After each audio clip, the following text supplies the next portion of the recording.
When you look at milk price, why has the milk price come down? Because there's so much of it across the globe, isn't there? Oversupplying. Yeah. But yeah, looking at sort of the forecast they had, it looked like it was going to be creeping back up, I think, sort of hopefully in the next sort of 4 or 5 months. We might hopefully start to see an increase, but anything could change it, couldn't it? You just don't know. When you turn on the news, you just no idea what you're going to see. Trump's going to argue with someone in the country or in the world every single day. So it's been wild, isn't it? Yeah, crikey. We're back again then, and we've got a new member of the team as well that's joined onto the podcast. Thanks for having me, team. My name's Jack. I'm a group sales manager across Ag and Turf divisions. So looking after the wider team of sales professionals, like I say, for all things Ag and all things Turf, which is keeps me busy. And we've got a great team, and it works very well. And you're part of the John Deere team previous to us, weren't you? Previously I was working for John Deere in Mannheim factory, looking after the 6R product. So product manager for future development of 6R, which was pretty interesting position. And then previous to that, I was at John Deere UK. And then prior to that, I was also in the John Deere dealerships as a master technician. So I can imagine it's probably quite nice for you to see on the manufacturer side your 6R units going into the dealership, and now you're on dealer level to actually see them coming into dealer and then going out to customers. So you've actually now got the full process from factory all the way to end consumer now. Yeah, definitely so. Yeah. So I think it's probably a good thing just to kind of reflect on what's actually been happening for the last couple of months, because that's been a heck of a volatile market. It's been wild, isn't it? Yeah. Every time you turn on the news, you just no idea what you're going to see. Trump's going to argue with someone in the country or in the world every single day. So everything from commodity pricing changes. From manufacturer level, I think we've seen sort of steel prices go through the roof, which means that was one thing I didn't realise had gone up, to be fair. I was only talking to a customer the other day. He's putting up a new shed at the moment. And it's gone haywire on the cost of steel to put up a shed in comparison to what it was like this time last year when he did the same thing. I just didn't really think about price of steel going up. Like, you think everyone talks about diesel now, don't they? Yeah. And just like that was just one thing I never actually thought of. No. Rubber price has gone up as well, hasn't it? Yeah. Apparently, so. Going back to COVID pricing, isn't it, really? Yeah. So just changes day in, day out. And as soon as we see it on the news for sort of steel prices going through the roof, how long do you honestly think it takes for it to impact directly our customers? Is it like an overnight switch? Depends on what it is, isn't it? Yeah. Like diesel is overnight. Yeah. But I think on machines, sheds, like sort of commodity type stuff, it's going to be now and for the next 4 or 5 months? I don't know. Just a guess. All depends how much people have got in stock, doesn't it, really? Yeah. When their stock levels run out and they have to order in, it's got to be passed down, isn't it? Yeah. You can't just stomach that cost. No. It's like you say, it's one of them. It certainly makes people think it knocks confidence. That's what I would say. Yeah, definitely. Okay. On the positive side, actually, I heard rumours that the weather's been good enough that we've actually started silaging. I mean, we're now, am I allowed to say this? We're actually now recording this in April. So yeah, fine. Okay, we're recording this in April. Yeah. And we've just started silaging. There's a few people that have been weeks ago. Kicking off a couple of weeks ago. They're trying to get a couple cuts done before they plant some maize in. That's not normal, really, is it? There's been a bit of a change, really, over the last 2 years. Because obviously maize has been coming off a lot earlier. So with maize coming off earlier, people are putting in like a Westerwald grass or something like that, just to get like one cut off. That's then being flopped over again and put back to maize. With the year we had last year, with it being so dry, I think people were naturally going to be a bit worried about how much food they've got. Yeah. So if they can get 2 cuts before they put some maize in, then why not? Yeah. People reseeded as well, didn't they? Yeah. Give themselves a good kickstart. Definitely. There's been a lot of overseeding and whatnot in there. So weather.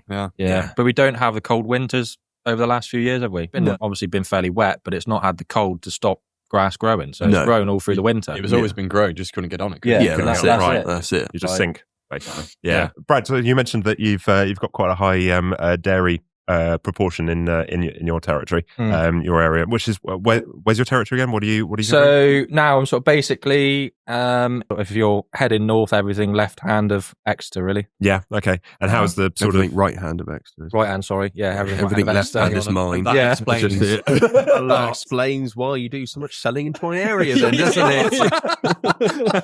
Well, at least we've cleared that one up today. left hand. Everything right hand of Exeter. if you're heading north, left if it's so.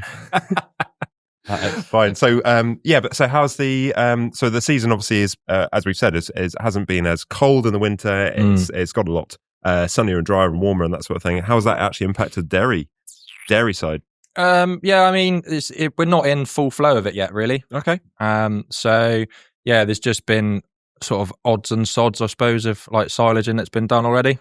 So I say that a lot of people will hang on, like sort of end of April into May, really. Yeah. Before the sort of a good bulk of first cut starts flying. Nice. Okay.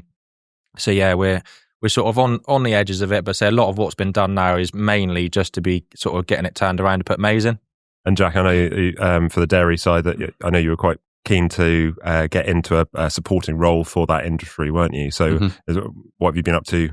Recently? So obviously, the dairy in the southwest, with our geography, is a big part of our business. Yeah. Likewise, we have livestock. We have the arable sector as well, but dairy is a large chunk of it. And we've been working quite closely with a chap called Tim Neal of Kite Consulting. Nice. He's a lovely chap. Is a top man, and we've had him in recently to talk to our customer base. Yeah. And effectively to our customers around what we can do and what Kite Consulting can do as a partnership to support the customer better. And that's all been around milk production and effectively around what can we do to get more milk from the cow? What can we do to be more efficient with that? So we've been looking at things like feeding times, different feeding mixes, for example, water content, length of chop quality as well. Chop quality. Because effectively, if you can reduce, I'm no expert. First of all, let me just clarify that. Put the clause in there. If you can reduce the feed time, okay, effectively when the cow is feeding, they're not producing. So if you can reduce the feed time, then they can go and rest. While they're resting, they'll then produce more milk. So if you can get the same amount of volume in, but in a shorter space of time, whether that's through length of cut or whether that's through type of mix, more water content, for example. Nice. Then effectively you'll get them off quicker, and you can produce quicker or produce more in effect. So yeah. So and that's the Kite Consultancy is for what is that a service that we're offering straight to customer, or is that? I wouldn't say it's something we're offering straight to customer. It's something we're partnershipping. Partnershipping. We're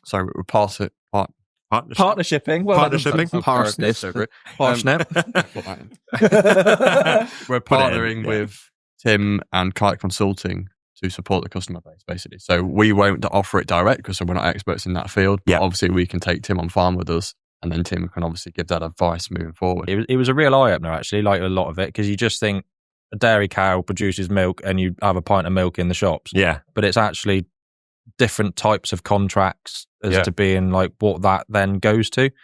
Okay. So like obviously liquid milk, but it's also like the commodity side of it. Okay. So it's understanding. So like supermarket contracts, for example, as opposed to being like say like your powders, cheese, like all that sort of stuff, and there's what drives the price. There's more people in this area that supply milk for cheese than I really ever thought about. To be honest, I just thought it would all go to the same place and then it would get sort of split out from there. I didn't really think that there were certain people that supply solely for cheese, but which is probably quite ignorant of me, but you just you never think about it. No, I suppose not. No. And would you say now sort of having exposure to Kite Consultancy, would you say there are quite a few easy quick wins that some of our customers could actually do to improve their efficiency and performance? I think the biggest one is making most of the contract.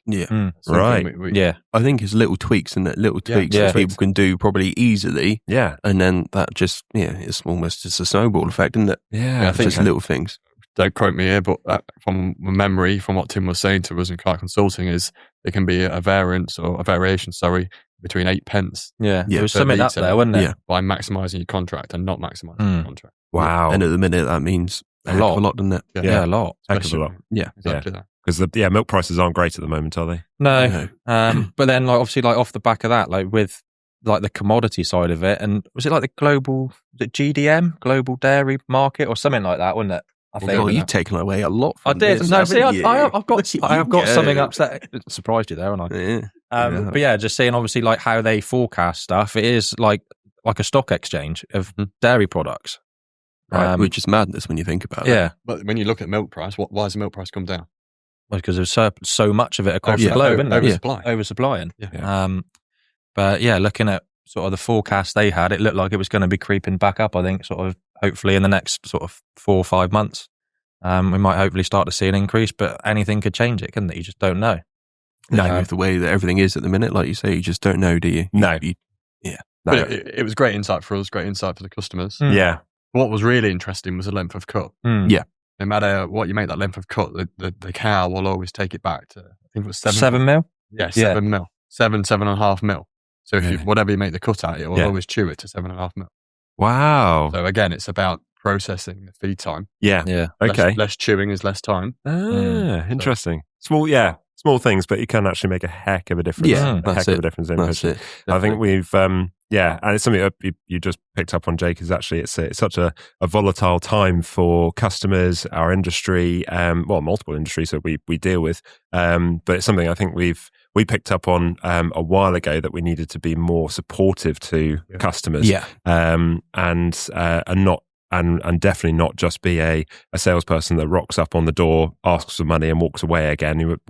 I think we touched on that in the last podcast a little bit, didn't we? I'm probably quite confident in saying you might have 1 or 2 clients that you might actually be the only visitors that they would. Yeah, quite often. Yeah, I would have said so. Yeah, definitely. Quite often. Yeah, 100%. Yeah. Which is which puts a lot of sort of personal pressure on you to ensure that you are actually looking not just outside of their sort of their machinery requirements or their business requirements, but actually looking at them in the personal sense as well. Yeah. So we picked up on recently is John Deere did it recently, but we've been on the journey for a while, is to onboard ourselves with the partnership of Farming Community Network, which we've been looking into the details for a while, and it was a fantastic support crew for Devon, Somerset, and Cornwall across the UK.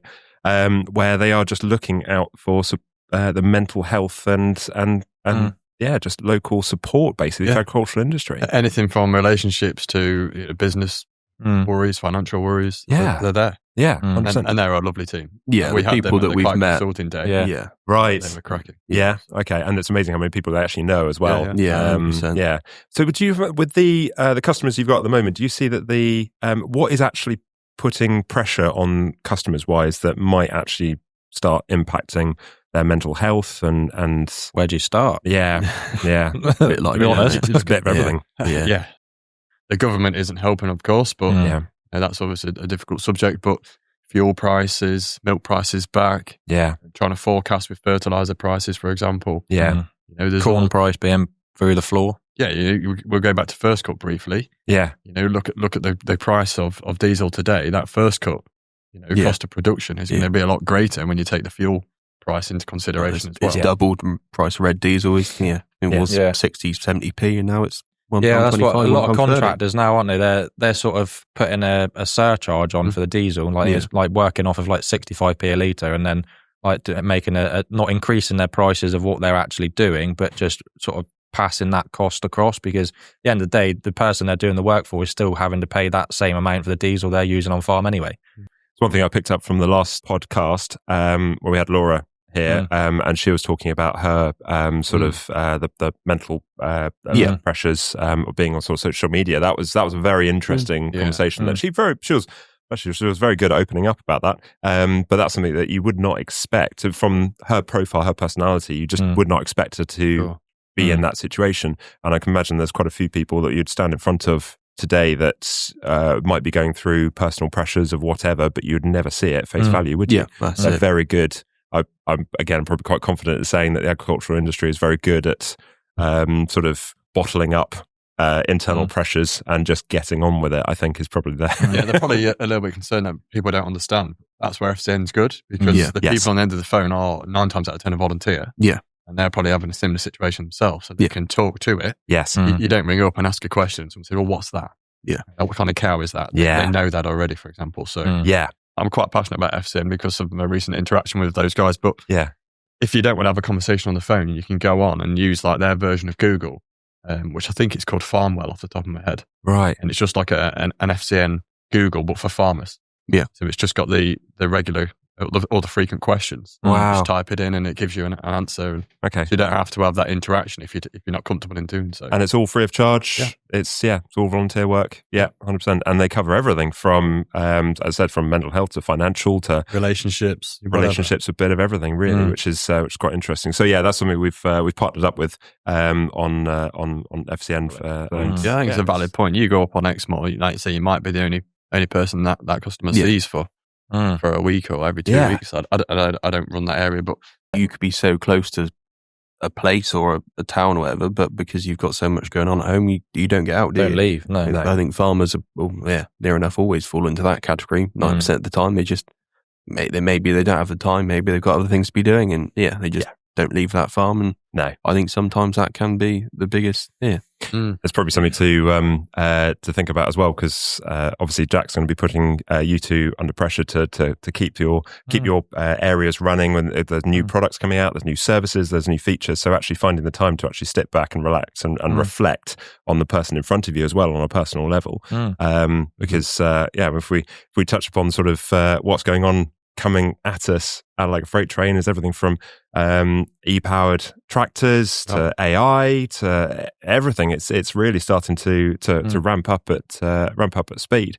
I mean, if we just sort of touch upon the e-powered tractor, because I think it was the day we released the podcast, was actually the day that John Deere released their first e-powered tractor. Is that right, Jack? 5 series, wasn't it? Featured at Agri which is pretty cool. So they've got the largest tractor on the market now, and also anything from a 5 series up to a 9RX. That product portfolio is the offering. Like you say, it's the largest production tractor on the market. John Deere have just launched the new 8R series, a high horsepower series as well. Wow, so that's pretty exciting space. See loads of them on the lane to Devon. Or widen the Devon road. There's only one way that's going to happen, Brad. You've got to sell a few. I'm sure East Devon is the area for it. Hang on, let's get that right. There's only one way that's going to happen in Jake's area. Brad sells it. Yeah, you got it. You're making me sound like I'm not very good at my job. Just this area. Yeah, exactly. I'll just it's closer to home. It's fine. Believe that. On that note, there's some exciting things coming in that space. Especially, I know the 8R product doesn't fit our customer portfolio so much. So, apologies there. You can take your anger out on the microphone. It's fine. Smashed. But it's everything in the last 6 months or even 8 months that John Deere has produced, say like the 2750E, the electric tractor, and like you say, the 8R. Sorry, 2775E. Oh, sorry. 2750 is a hybrid machine. Is it? 2775. I didn't know they did a hybrid. That's quite interesting. Where have you been? Oh, you've been in Brad's area, haven't you? Someone's got to be, because Brad's in mine. Brilliant. So a question in my mind is actually, where does a battery-powered tractor actually sit? Are we going to be seeing this in a high-powered demanding environment like ploughing? Or is this a yard scraper, or what? Where? So at the moment, it's on a small scale, isn't it? That lower end, like say, more of that sort of yard scraper size of tractor on the 5s. Vineyard tractor, isn't it? That sort of small holder type sort of customer, really. Right. It's not like they're not there yet to be like sort of being big arable jobs and so on and so forth and long. But I'm sure in years to come it will, won't it? It's one of them where you've always got to start. You've always got that ground piece to start, haven't you? You've got to work your way up from it. It's like you say, that 500 series now is pretty good, because it, like you say, for a yard scraper or something like that, or vineyards, is pretty good. But you just need the battery powers need to get longer for, say, doing a full day's ploughing or cultivating. Yeah, that's true. true. I'm sure in years to come it will get there. You look at tractors today, you look at the 8R series, what we had, the 8R 410 with the e-auto power. That is still an IVT transmission or auto power transmission, but now it is with motor generators. You got MG1, MG2 in there. They're maintenance free. You know, the efficiency and the productivity that you gain with those elements in that transmission is far greater than what we would have seen with a hydrostatic unit. So that technology is already there. It's been there for the last 3 years, let's say. And it's only going to become greater and more available, isn't it? Like I say, everything's always moving forwards, and there's always updates, changes. Obviously, product lineups, like offerings, all that sort of thing. It's always it's sort of an ever changing wheel. Yeah. And it's exciting when we do get to find out things as to what happens moving forwards. Yeah. Obviously, like with consistency across the board, I suppose what you do see at one end of the spectrum then usually does go across the whole board. But it trickles down at some point. At some point in its life cycle. But it'd be interesting to see how they start integrating that into smaller tractors and horsepower ranges and things like that. Well, you think now with an 8R, for example, with the E horsepower, you can, not only is it running the transmission or the forward speed of the tractor, you can offboard 100 kilowatts as well. Yeah. So how long will it be until we see the removal of a PTO shaft? Yeah. Very much like we're seeing with hydraulics now, Power Beyond. But then when, how long will that be until it is electronically controlled? Vert spreader, for example. Yeah. I know it doesn't fit on an 8R, but it will in time transition down the product portfolio. I can give you a few customers to go and sell to in my area if you want. That would be really good for that product. Yeah, that's fine. Yeah, and then I'll just keep hold of the ones in mind. Yeah, no problem at all. Easy. No But it's right there. It's coming pretty thick and fast. Yeah. One thing I think is interesting for me that I don't know whether you've seen it as well, but you look through the roads now, there are more and more battery powered cars on the road now. Definitely. So the confidence is just is 100% getting there. Yeah.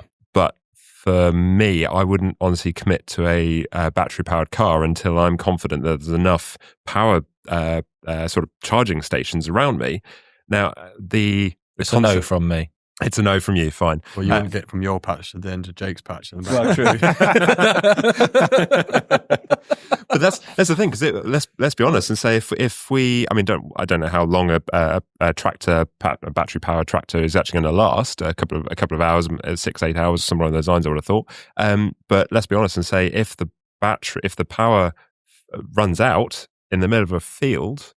Pretty stuffed. Where do you see the battery products or battery machinery in the groundscare industry for looking more on the turf aspect, right? Yeah, I think it probably more so there than it is on the ag side, isn't it? A lot more. That golf buggy is awesome. Yeah, that's great. You look at greens mowers, you look at fairway mowers. Everything is going down the robotic route. Yeah, and that's driven by several different aspects, really. But one of the biggest drivers for that is labour shortage. Right. So let's talk golf then. So we look at a golf course, for example. People are still interested in cutting the greens and the fringes, right? Because it's almost like ploughing. It's a work of art. Everyone wants it to be perfect. Yeah. But the roughs or the fairways, not. So it's still very important, but not as particular. Yeah. That is where you're going to see your robotic mowers to do that kind of work, and then the greens will get more attention. The greens mower, we've still got the 220 progesterone mowers, and we've still got the 2750. Now we see the introduction of the 2775E, which is the fully electric greens mower, which effectively is no fluid on board other than a small amount of fluid in the gearboxes. But other than that, it is 100% electric, electronically driven. Wow. So there's no engine on board. It is just battery electronic power unit. Yeah. Crikey. So, and the interest in that, is there demand for it on the golf courses yet, or is it still more of a it's building. It's like anything. It's like the electric car point. They're out there. People are buying into them. Yeah. But they want to see the mileage or the run time. So in golf, we talk how many greens can it do? Yeah. How many greens can I cut with that machine? Yeah. So that's what we're looking at now. John Deere will quote you the figure, which is fantastic. Yeah. We want to see that. We want to see that performance over 5 years. That's the thing, isn't it? Yeah. But what we found is, and what John Deere's done and been very smart, and very cute as they are, the 2775E has got a larger capacity battery to cover. So when it does start to lose its performance, let's say, or the performance reduces, it's still adequate to cover the greens for that amount of time or those amount of greens. Ah, yes. Okay. So it's actually over capacity. Yes. Against what it needs to be. Okay, fine. And because they've got a brand new Gator out, haven't they? Yeah. So I think it's cool. We had it at the West Country Park. You see that basically? Yeah, it is. It is cool. Because we had it at the show, didn't we, in February? Yeah, that was awesome. Yeah, that was awesome. So we've got the Gators, what we call a GS. Right. So GS Gators, they come in two options. They come in a fully lithium option or a fully fully petrol option. Yeah. And they're more of like a golf buggy concept. Okay. So, but you got the two options there. And they're a cracking piece of equipment. Yeah. So that is something we're going to explore. I did have to smile when that came down to the show. I passed the lorry on the way down. This whacking great big Arctic lorry, and it was just this little golf buggy. Specialist delivery. Yeah. And where's that planning on going? Is that you said that's golf courses really? Yeah, or is it golf courses, caravan sites. That kind of aspect. It's quiet, I suppose, in the mornings. Yeah. That's it. Yeah. And that's the thing, you see, that's exactly the same with the 2775E green. Specialist delivery. Yeah. And where's that planning on going? Is that you said that's golf courses really? Yeah, or is it golf courses, caravan sites. That kind of aspect. It's quiet, I suppose, in the mornings. Yeah. That's it. Yeah. And that's the thing, you see, that's exactly the same with the 2775E greensmower, where you've got customers that are around a residential area, like a golf course that's bordered homes, for example, whereas before they wouldn't be able to go and cut with a diesel or a combustion unit. Now they can with their 2775E, for example. So, it's maybe something that I wouldn't think of, is you kind of want efficiency and cut quality or whatever, but the noise of it is massive, isn't it, really? The benefits of electricity over a combustion engine. Yeah.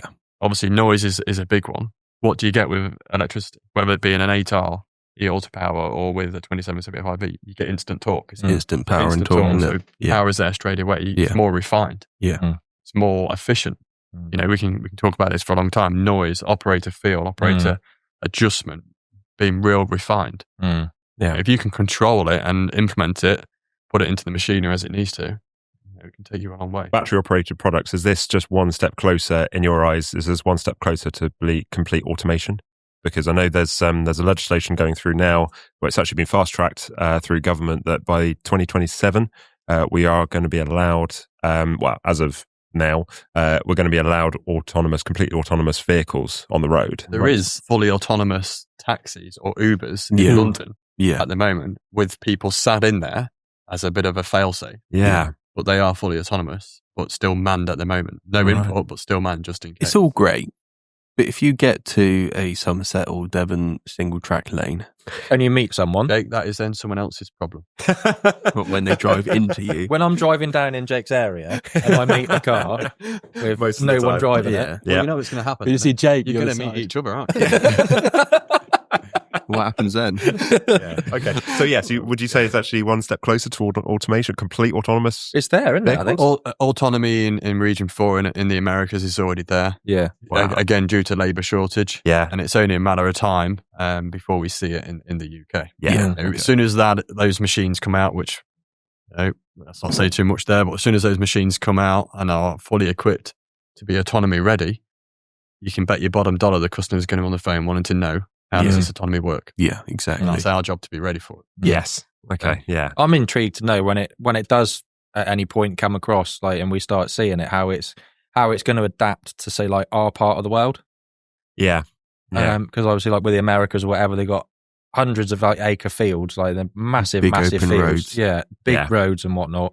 But like you look, especially like the geography we've got in the southwest, like I think our average field size is like 9.5, 10 acres or something. Wow. So it'd just be interesting to see if that is something that is doable. Yeah. Like when you've only got a small block of ground. Yeah. Like you look between us and the East Coast, like they got massive fields, and like we still talk in acres down here, and everyone talks hectares up there. So it's quite a. Yeah, same as, like you say, small fields, overhanging trees. If it's going to be able to cope with that, because there's a lot of fields where you can't drive all the way to the headland because you've got an oak tree that hangs down to 6 foot. Yeah. Is it going to have the possibility to be able to look up and see that that's only 6 foot and I'm 8 foot tall, say? And we love a pylon as well, don't we? Well, that's the thing. I'm sure it would cope with them fine, but then it's the low hanging power lines and the oak trees. It's operation. It's what's on the back. Exactly. If it's a plough, it's a totally different ballgame. Exactly. Cultivate. Yeah, that's true. So it's making that turn on the headland. That sort of thing. Yeah. Because I did see a complete autonomous tractor in Australia. I don't know whether I mentioned I went to Australia. You've been to Australia? Really? Yeah, you. Just highlighting a fact, just in case no one else knew. When I went to Australia, I saw a 100% autonomous vehicle in the tractor in the road, in the field, and it had a mower on the back, 3-point linkage, and it was a 3 Series tractor. And it was just going up and down, lifting up, lowering down. When it finished the field, it lifted itself up, turned the PTO off, and drove over the track, landed on the next field along, and carried on. But yeah, spot on the fact that the area is wide, open space, that sort of thing. And there were flashing beacons all over the place, so it was very obvious it was autonomous. But it was an incredible sensors all over the place. If you went if you went 10 foot in front of that thing, then it would know and it would slow down and stop. Yeah. So sensors everywhere, which is a big thing that I think John Deere are heavily focused on is safety first. Always have been. Yeah, safety first, autonomous second. I think probably one thing to question actually is how would the operator change so we've mentioned sort of a completely autonomous tractors potentially coming into the market, and when that actually happens, where will the operator's requirements actually sit? What are they going to have to do? Because in my head, they'd be sitting there waiting for something to go wrong. So where is an operator today in the high-tech equipment we've got, and where could they be as theoretically for an AI product in the future? There's always going to be, the operator is always going to have to optimize the machine, I would say. Yeah. Because any sort of AI tractor or electric tractor that is not have to be manned is always going to be able to do the job, but it's not always going to be able to do the job perfectly. Right. Whereas I'd say if you've got that human being sat on there, they can always tweak or do something like that. Because say if you're cultivating and you come and you need to be cultivating at an inch less or a couple of mil less, a tractor that is autonomous isn't going to be able to work out how to do that because it's only just reading a load. Yeah, exactly. Yeah. Whereas the human being still sat in the seat is still going to have to do that, I think. Yeah. Okay. Yeah. There's in my head, you'd logically think that there's a fine line between giving an operator or the farm manager or anybody the right information to do the job, but potentially give them too much information for someone in a very busy working environment to actually process and manage. I know we've got sort of Ops Center to help and support their decision-making process, but I can imagine there's coming into the fine line of having too much information sometimes to process in working environments. I think it's what you were saying when we weren't on camera about how the fact that only last week we had 4,000 notifications come through on Ops Center. And it's the same thing as all that data. It may be the tractor has got, I don't know how many thousands of sensors and whatnot on it, and all that data's got to go through some way, but some of it might be silly little things or something might be big things that you need to stop with directly. So it's one of them, isn't it? That's something I'll probably hits. So every week, I was talking to Sean Hallett, who's our machine monitoring specialist, and he said that he has over 4,000 alerts a week come through. Some of them high priority, some of them low priority, and the low priorities could be just the fact that the diesel's running low, so something we would never get involved with. But the high priorities are the ones that we actually need to involve the customer, and sometimes the alerts come through before the operator actually realizes something's going wrong, and that's something that's a very specialist USP for John Deere products. And I can imagine on the new product coming through, because you mentioned there was an 8R and a 9R coming through, they're going to be connected again, aren't they? Yeah, sure. Yeah, the new 8 series and the current 9R series is all connected. Pretty much everything coming from factory now is connected. Wow. And that gives you the customer a load of benefits, as well as a dealer. So dealer can support the customer better. Yes. We talk about downtime a lot, but it's more around uptime. It's about increasing uptime rather than reducing downtime. Right. So everything is coming connected. A prime example would be today, RDA, remote display access. Yeah. They can actually view the customer's display, whether that be on a tablet, the computer, or the phone. Yeah. And previously, they could just see the display and be on the phone and talk the customer through a machine setup or a diagnostic procedure. But now they can view the customer's display, and if the customer actually accepts the ability, Connected Solutions team actually control the customer's display to speed up the process of the diagnostics, or to set up that ISOBUS machine, or to fine tune the wheel slip, for example. Wow. That can all be done on your phone, tablet, or from the office. Wow. As long as the customer agrees or accepts. Yeah, okay. With the specialist equipment coming through, so sprayers and combines and foragers, that sort of thing, that's the operator comfort is as important as the sort of the. It's all about the operational key, and operational comfort. Is key with it, because you're spending long hours in it. You need to be comfortable whilst you're spending those long hours. It's just little things. Yeah, it's not just about the comfy seat, is it? No. It's not about the leather package that you can get. It all comes down to, say, your multifunctional armrest. It's where everything is on there. So your most usable buttons want to be in a place that's close to you. Yeah. And everything else is a bit further away. It's all about choosing that correctly as well, isn't it? Which I think they have got that now with the new F8s and F9s and the 500R sprayer.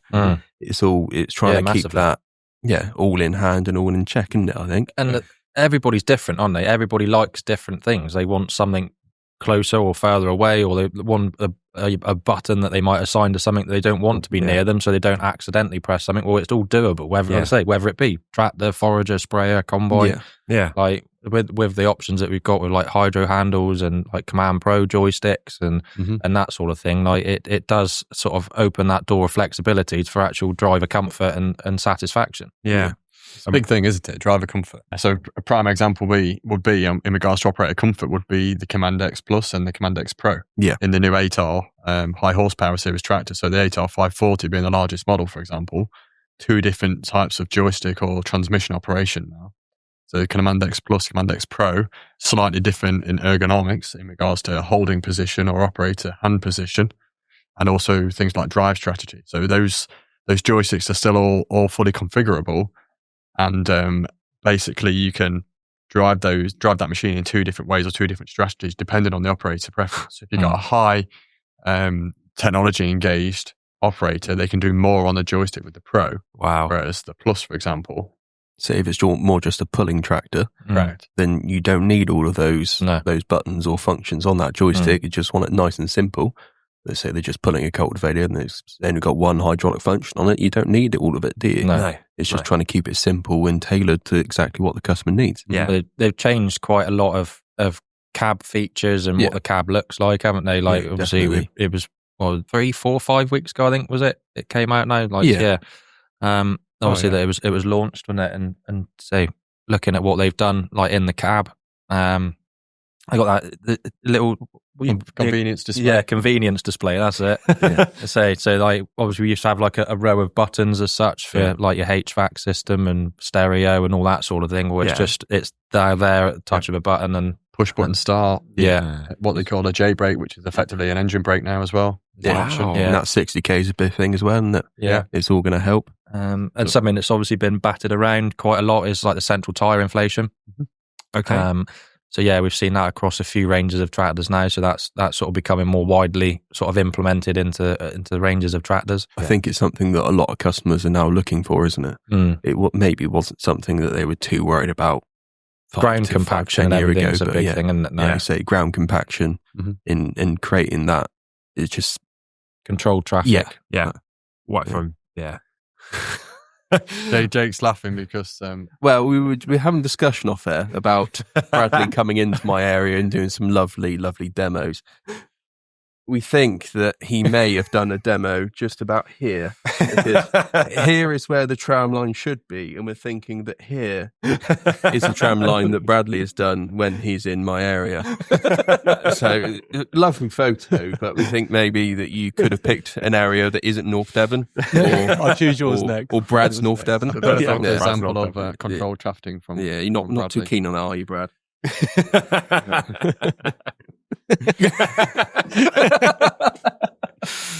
Well, no, it's exciting times with technology, AI. Going back to your first point is how much does the operator, or how much will the operator be involved? I think the way that the product is going and the offerings from John Deere, for example, is operator can be involved as much as they please, or as little as they please. Yeah.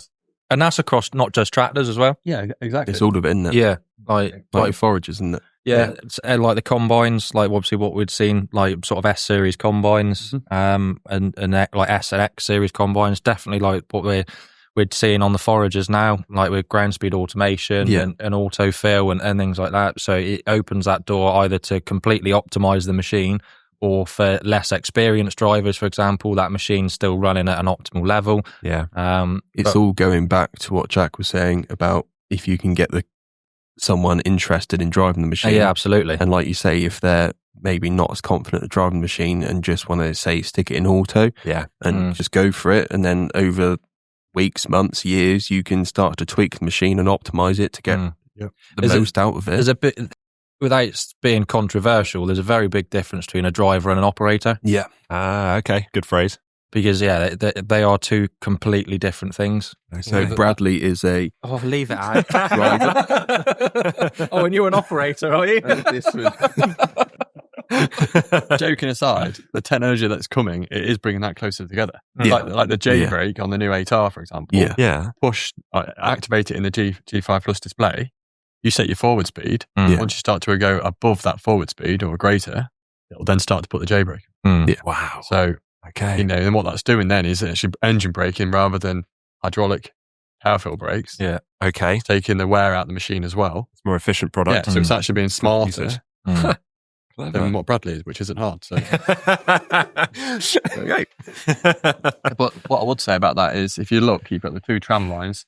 On the left, you've still got the same error from Bradley. To be honest, if you look just behind Brad, there's an even worse one as well, because you've got a lovely straight tram line and then it's like an S shape. Yeah. So I don't quite know what you did there. Lost signal. Right, okay. Fair enough. Underneath that invisible tree. Yeah, you got that. Consistency is key, Brad. This is it. Consistency is key, yeah. I think it would be silly of us to not highlight the fact that all this technology is coming through, the brand new products, and how are people actually going to afford it? I think is probably the best way.